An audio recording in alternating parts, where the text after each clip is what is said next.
everybody, welcome back, or welcome if you are new. We are in the kitchen and I'm working on doing a little bit of restock. I actually have a lot that I need to get done, but I'm just taking it little by little. I've got a whole list of stuff that I want to start working on for January and February for us.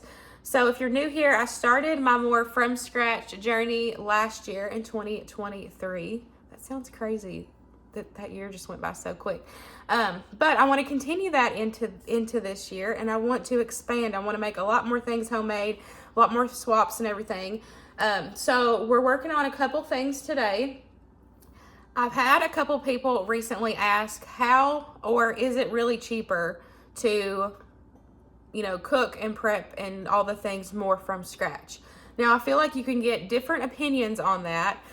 Starting out, I do feel like it was a lot. It's a lot to take in. It can be overwhelming, up front, making sure you're having all of those ingredients. You really have to, it's a lifestyle change. I'll say that. It is. It's a lifestyle change. It's a dedication to, provide for your family in this way.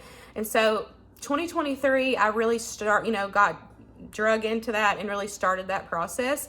Now this year, I feel a lot more prepared. I feel like my pantry is very well stocked for all the things that I like to keep on hand. So that way it makes it cheaper for me to make these swaps. Because, people will be like, how is it cheaper? Well, for me, I keep a well-stocked pantry. I always have the basic ingredients on hand, which I do have a video I'm working on. I'll have that up soon, hopefully within the next week or two, just talking about keeping the basics on hand for scratch cooking and baking. But for me, where I keep those basic ingredients, the flour, the sugar, seasonings, different oils, like literally basic ingredients, I can take all those basic ingredients and I can turn them into all kinds of different things, regardless if it is snacks, desserts, sauces, marinades. Like, I can literally make so many things here at the house just with the ingredients that I keep on hand at all times. So today we're using what we have on hand, and we are going to make it to be able to provide for my family. I love doing this. I love, taking the time to, and it really doesn't take that long. Now that I've got into the swing of things, it really doesn't take that long to take a day or two to prep ahead. And it really makes, for me, like I've talked about before, it makes making homemade and from scratch food convenient because I prep it ahead of time and I have it prepared and ready to go. That way, instead of running to the grocery store for the loaf of bread or running to the grocery store for that box of brownie mix like we're gonna make today. We're gonna do some brownie mix in a jar. I have all those ingredients on hand to make those things, and so I'm able to just whip up a couple batches, put it in my pantry, and then whenever I need, a brownie mix or a cake mix or, some condiments, like the seasoning packets, like I prep all that stuff up ahead of time. And so instead of having to spend the extra money on those convenience foods, I can make them here at the house, because even those ingredients itself still cost less than buying that box or package or whatever the case is. So let's go ahead and get started. I've got 4 things that I want to work on my to-do list, so let's get right on into it.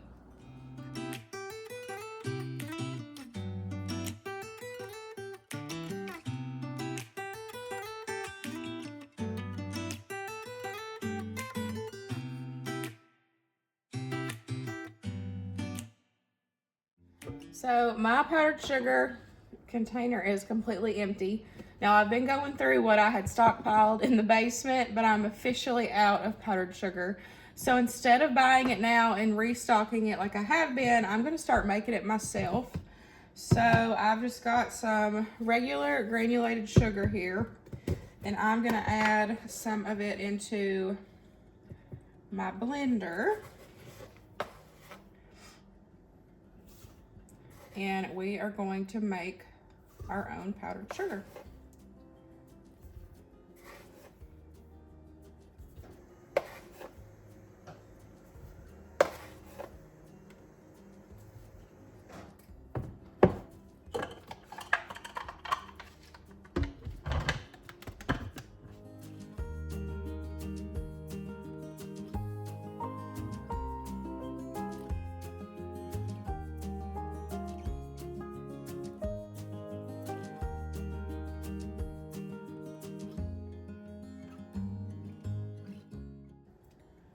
give it a lookie and see if it needs a little bit more.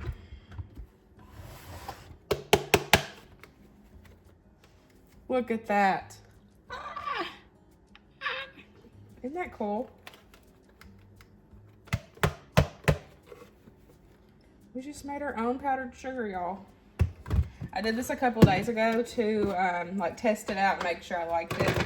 And it's so cool.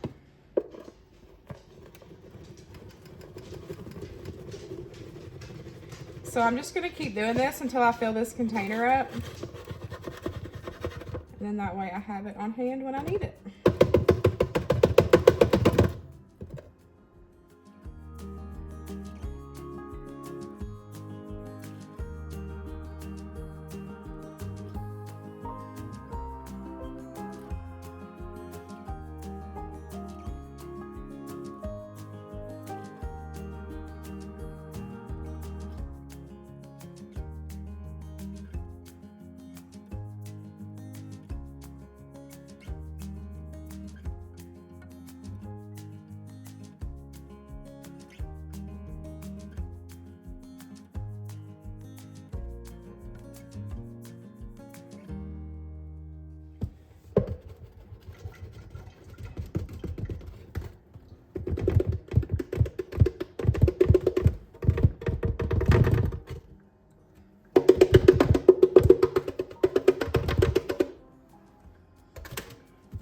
Makes a mess, but look at that.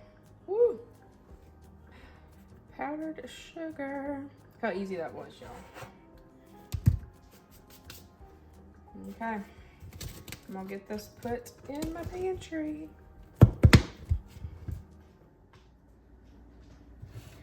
Now I'm going to restock my brownie mix in a jar. I have been doing this for a while now. This is one of my favorite things to keep prepped up in my pantry. We had one more Christmas that we had to go to, which if y'all, I had already shared that video if y'all seen it. I'll have it linked down below, but I went to the pantry to look for my brownie mixes to make brownies for that Christmas, and I was all out. So I made sure to add this to my list to get done. So what I like to do, of course, you can just layer the ingredients in the jar, you know, put your lid on it and be done. I like to mix mine.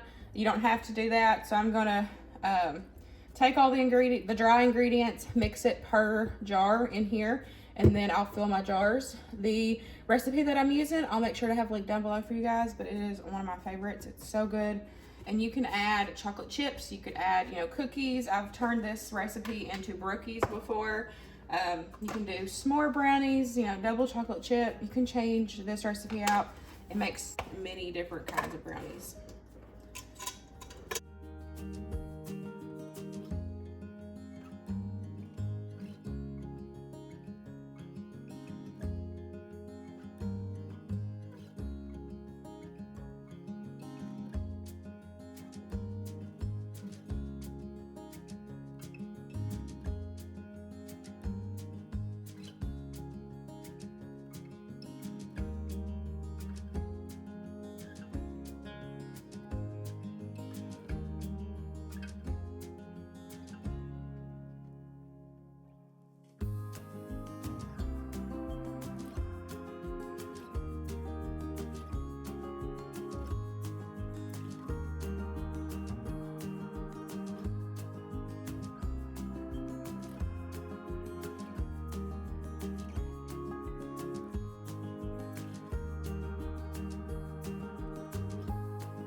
I'm just gonna clean the rims off real good. It's dry, just a dry towel.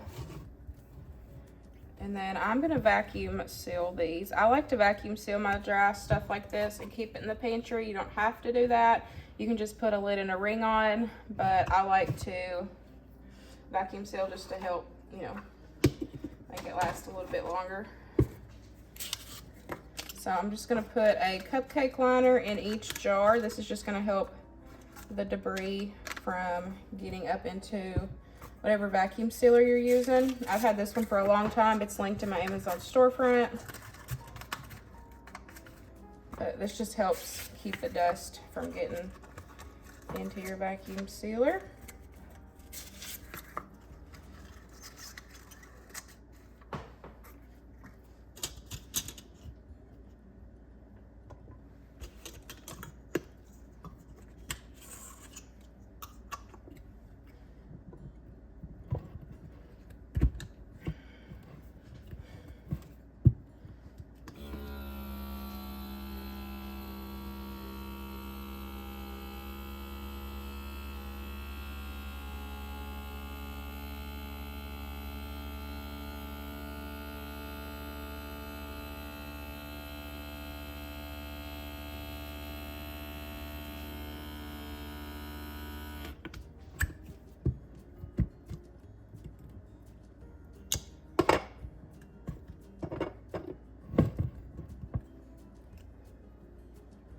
And I store them in my pantry like this. I don't put a ring on them or anything, even if I vacuum seal them, because if I put a ring on it, then I wouldn't know if it come unsealed or not. So whenever I make my, dry goods like this, I always leave. I just store them like this. That way I can check to see if the seal has come undone or not. So I'm just going to do these to the rest of these, and then I will get them labeled and get them put in my pantry. If I can figure out how this thing goes back on here. There we go. So whenever you go to use one of these, you'll dump one of these jars in, and you'll add some butter, eggs, and vanilla. Mix it up, and then get it baked, and then they are so good. And like I said, you can add in chocolate chips if you want, or any other kind of add-ins.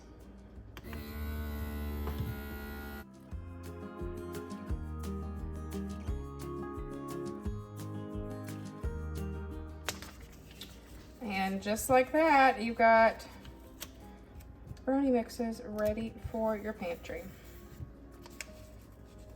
And you probably already have all of these ingredients at home.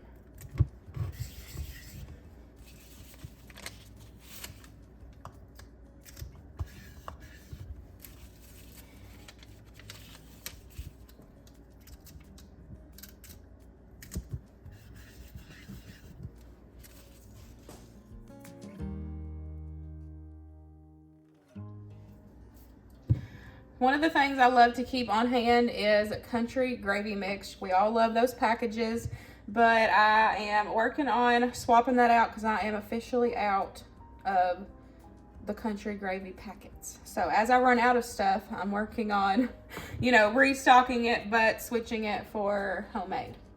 So I'm going to make a batch of this, and then we will do a small portion of it over on the stove so that way you guys can see it from start to finish, how it would come out. And I'm gonna cook me a biscuit, and I'm gonna eat me a biscuit and gravy for lunch today. So in this jar, I'm gonna add flour, dry milk, salt, pepper, and cornstarch. The recipe that I'm using, I will have a link down below for you guys.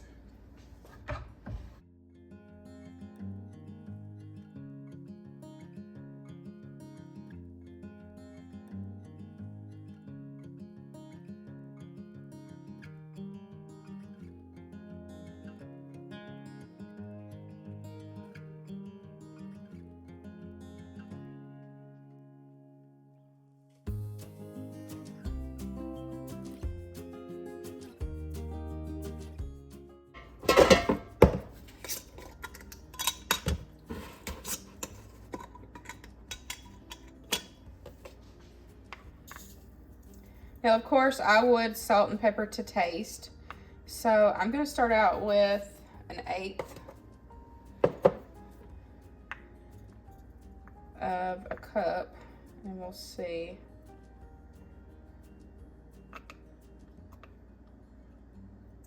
And that's another joy, like, to make, making things yourself, is that you can, customize it to your family's liking, or even to, your dietary needs. You can change it for whatever you need it to be.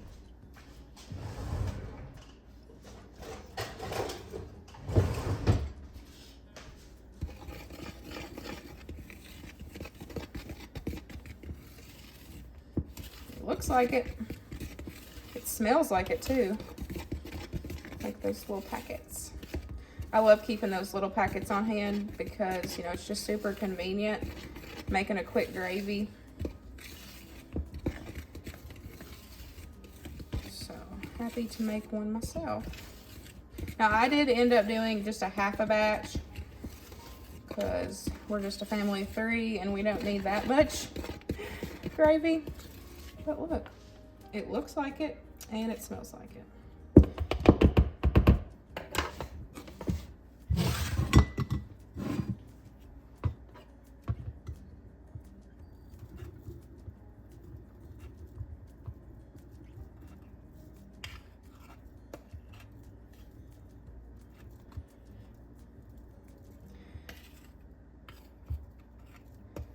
Now, for any kind of like mixes like this that I make, I don't vacuum seal them. I do just put them in my spice cabinet up here, unless they need to be refrigerated.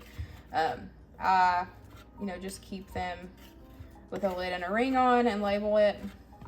And then I always put on the jar like how much, you know, you need to make it.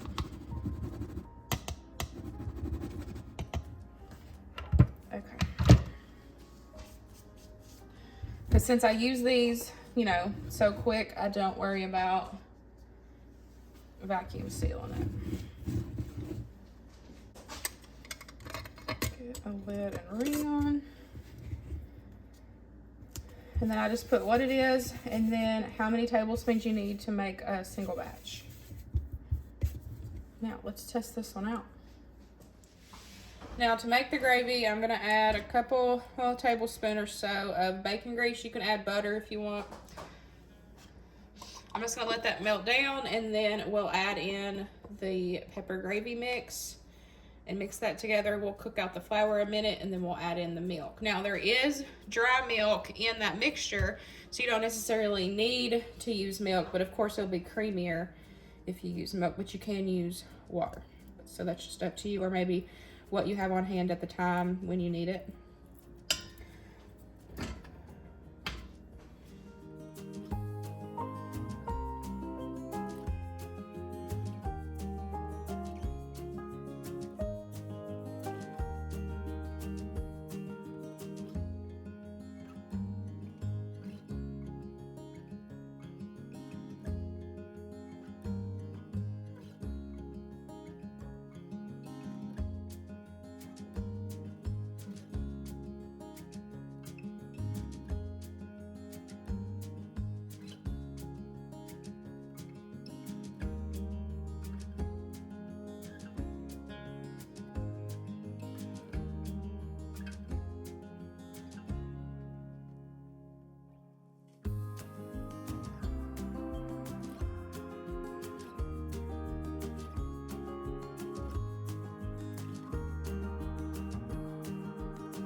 Luke's home now and he's got the TV on, so I came out here to eat my biscuit and gravy. It looks so good. I showed y'all it in the pan and it thickened up really good. The only thing I did when I taste tested it is I added a little bit more salt, but that's just season it to taste for your family's preference. The pepper I think is really good. It doesn't need any more pepper. Let's give it a taste.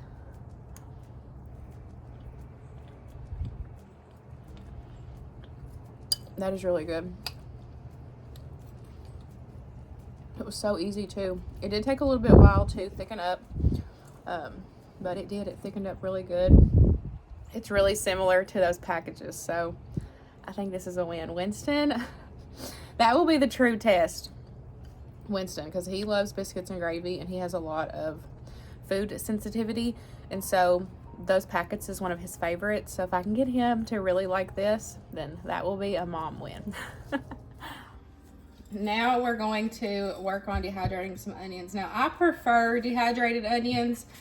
Before I got a dehydrator, I used to, you know, cut a bunch up and have them in the freezer for quick and easy meals. But I don't know, I like dehydrated onions so much better, and it takes up less space in the freezer as well. You know, this is shelf stable, so I like that. And I use these for a bunch of different things, you know, recipes, but I also make homemade dry onion soup mix, and so, you know, I can add those in there and use them for a bunch of different things. So I've already got my dehydrator set up outside.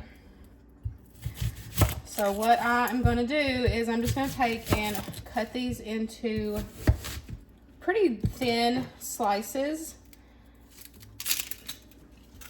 I feel like each time I do this, it gets better and better. So the last time I did it, they turned out so good. So I'm going to do the same thing again. So I'm just going to do super thin. You could use a mandolin if you wanted to, but I just think it's, you know, quicker just to do it myself like this. But I'm going to cut them super thin. And then on my dehydrator tray, I'm just going to lay them out a little piece at a time. And then once these dehydrate, they break up, or you can chop them up really easy. The first time I did this, I chopped them up first with my chopper, and there was just too much liquid in there, onion juice.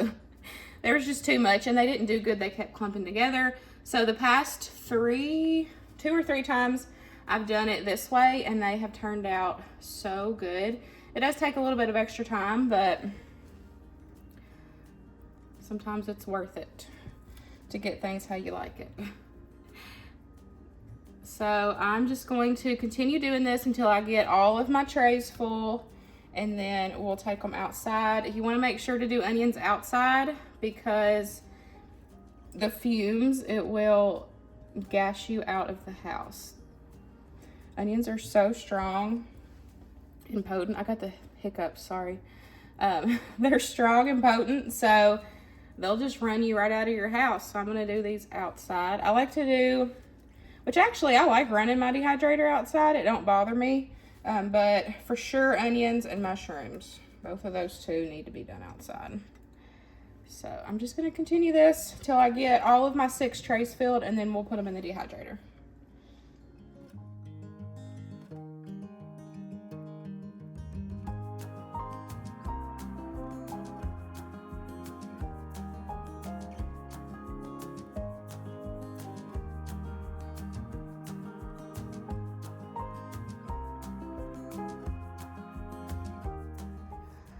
I got all the trays filled. So now I'm just going to, I always just do it on 131, and I started out at 10 hours, but I always just check it. This will take me a couple days to get through all of my bag of onions. Y'all will just see day one. But I just get them going, I check them. I'll come back and like make sure they're separated as they dry out. That way they don't clump together.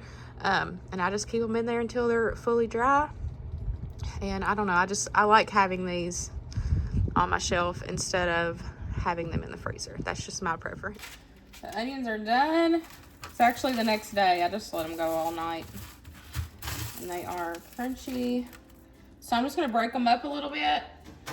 And then I just store them in a quart jar. Now, whenever I'm dehydrating foods, I will put it in the jar, put a lid and a ring on it, and I'll let it sit on the counter for about 5 to 7 days.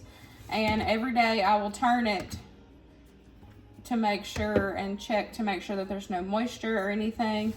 Make sure that it's fully dried out before I go and just put it on my shelf. Because if you go and put it on your shelf and don't use it for a couple days and you didn't fully dry it out, it can mold, and that was just wasting your time and money on food, trying to preserve. So give it a couple days on your counter, keep an eye on it, and make sure that it's fully dried out, and then you should be good to go. I go through these so quick just because I love using this instead of, chopping onions, fresh onions, like every time I need it. And this is a lot cheaper, like buying a bag of onions, especially if you can find them on sale and stock up on them at that time. So much cheaper than buying the actual jars of the onion flakes. The onion flakes are so expensive at the grocery store.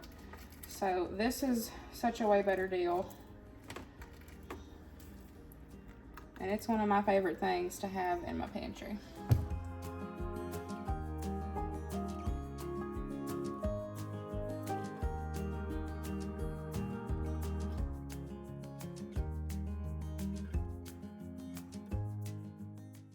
And you can also grind this up and make onion powder too.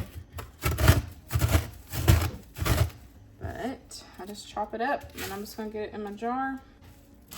I'll do this over the next couple days. Just keep dehydrating until I get my whole bag done. That's it. I hope y'all enjoyed spending some time with me in the kitchen. I've got a lot I want to get done over the next month or so, just to, you know, work on restocking and getting more of those swaps. And which this isn't, you know, like a swap. This is just, I like making these myself. It's a lot cheaper. But, you know, other things in general, if you're not new here, you know, you've watched other restock videos. Like, I've got a lot that I want to work on, new swaps that I want to make. So I'm excited for the next couple months and to share those things with you guys. But I hope you enjoyed today's video. And I will see y'all in the next one. Bye, guys.